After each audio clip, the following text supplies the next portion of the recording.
आपकी আদালতে গজলের বাদশাহ গোলাম আলীর বিরুদ্ধে অভিযোগ হলো যে উনি গজলের ভবিষ্যতের জন্য কোনো রকম উন্নয়ন করেননি। মল্লিকা পুখরাজের মেয়ে তাহিরা সঈদ, হ্যাঁ হ্যাঁ, উনি এক জায়গায় বলেছেন যে হিন্দুস্তান আর পাকিস্তান দু দেশেই গজলের মৃত্যু হচ্ছে। এমন নয়, আমি এই কথাটা মানি না। যদি মৃত্যু হয়ে চলতো তাহলে আমরা প্রতি মুহূর্তে ব্যস্ত থাকতাম না। আমি 1.5 মাস আমেরিকায় গজলই গিয়ে এসেছি। আমি অন্য কোনো গীত গাইনি, অন্য কিচ্ছু ওর গাইনি পুরো আমি। বয়ানটা আপনাকে শোনাবো। উনি বলেছেন যে পাকিস্তানে হ্যাঁ যদি কোনো বাচ্চা হ্যাঁ গজলে খুবই ইন্টারেস্ট দেখায় হ্যাঁ। বা সুফি কালামে উৎসাহ দেখায়, হ্যাঁ। তাহলে তাকে জুতো দিয়ে পেটানো হয়। আর সব থেকে বেশি অ্যাপ্রিসিয়েট তাকে করা হয় যে গজলে এবং সুফি কালামে অংশগ্রহণ করে। আমি নিজে আমার চোখে দেখেছি। আমি নিজেই এতে অনেক মানে চ্যানেলে বাচ্চারা যারা গেয়েছে, আমি তাদের অনেক নাম্বার দিয়েছি।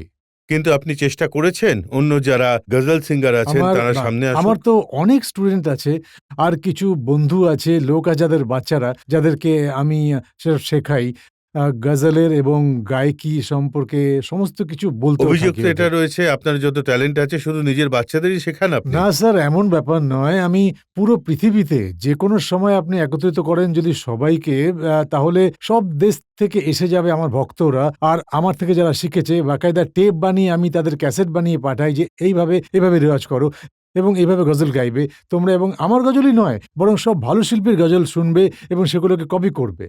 যে সময় আপনি শিখেছেন আপনার গুরুর কাছে, হ্যাঁ, হ্যাঁ। তো আপনি গুরুর জন্য বালতি ভরে জলও নিয়ে আসতেন, একদম একদম হুঁকও সাজিয়ে দিতেন। একদম 12 বছরের ছিলাম নিজের ওস্তাদের কাছে।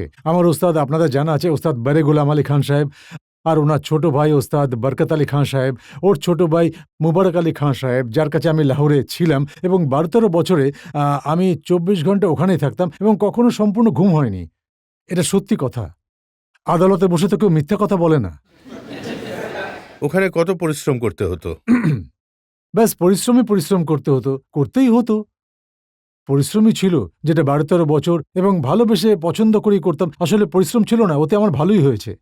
কি রুটিন ছিল ওখানে? আর রুটিন এমন ছিল যে আ আ রাতে রাত পর্যন্ত, সকাল ৮টা থেকে রাত ১২টা অবধি আমি শুধু কাজই করতাম।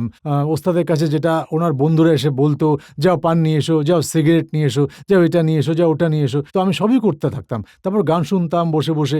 ওদিকে কোনো একটা কোণায় বসে গান শুনছি নিজের ওস্তাদের, আর সাথে উনি যেটা রেওয়াজ করছেন সেটাও নিজের ভেতরে আমি গুনগুন করেছি। তারপর দেখতাম, কখনো প্রশ্নও করতাম। উনি বলতেন, "শিখে নে।" ওই যে ছোট মোবারক আলী খান সাহেব ছিলেন, যেমন সারেগামা রে সাগামা সামা গারে মা রেগা সারেগা বাবা গারে বাবা সাবা পারে পা গামা রে গামা পাদা মাগা পাদা মাদা মাগা পাদা গামা পা গামা নে সারে পা। তো আমরা সারাদিন এগুলোই করতাম। আজকালকার শিষ্যরা কিছু করে?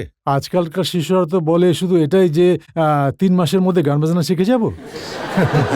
আমরা কিন্তু বলতাম না, আমরা শুধু ভালোবাসতাম। এই যে নতুন জেনারেশন, তাদের যদি আপনার কোনো মেসেজ দেওয়ার থাকে গান গেয়ে? এই মেসেজই দেব যে সুর শিখতে আসে, আর ছড়া পড়তে এসে যায়। তার মধ্যে একটা জিনিস আছে, যেটা একটা শের আছে যে, শহর সুনসান হ্যাঁ কিধর যায়, তো এতে আমি সুর দিয়েছিলাম।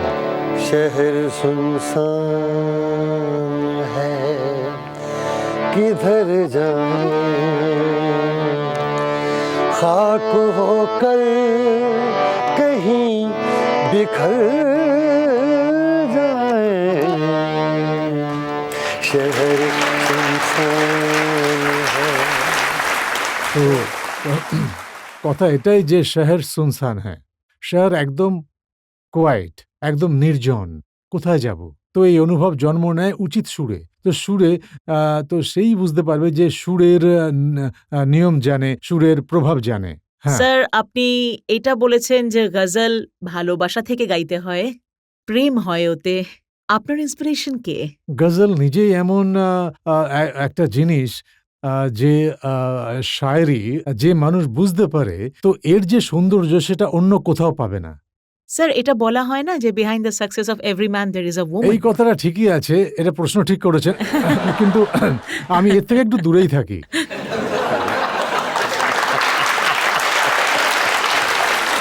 যেমন আপনি খুব ব্যস্ত একজন মানুষ, আপনি দেশে বিদেশে ট্যুর করতে থাকেন, খুবই হ্যাঁ। বিজি আপনার লাইফ। হ্যাঁ হ্যাঁ তো এটা তো জানা কথাই যে আপনার ফ্যামিলি নিশ্চয়ই আপনার ওপর অভিমান করে, তো যখন ওরা আপনার ওপর রেগে থাকে ফ্যামিলি তো আমাকে ছাড়ার জন্য তৈরি।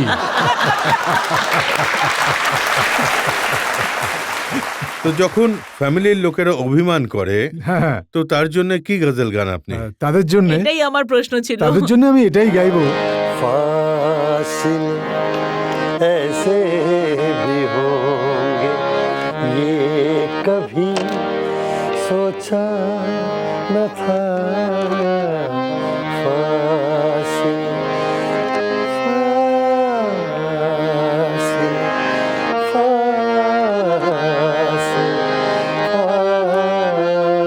फासिले ऐसे भी होंगे ये कभी सोचा न था। सामने बैठा था मेरे और वो मेरा न था। फासिले ऐसे भी होंगे फासिले। Thank you.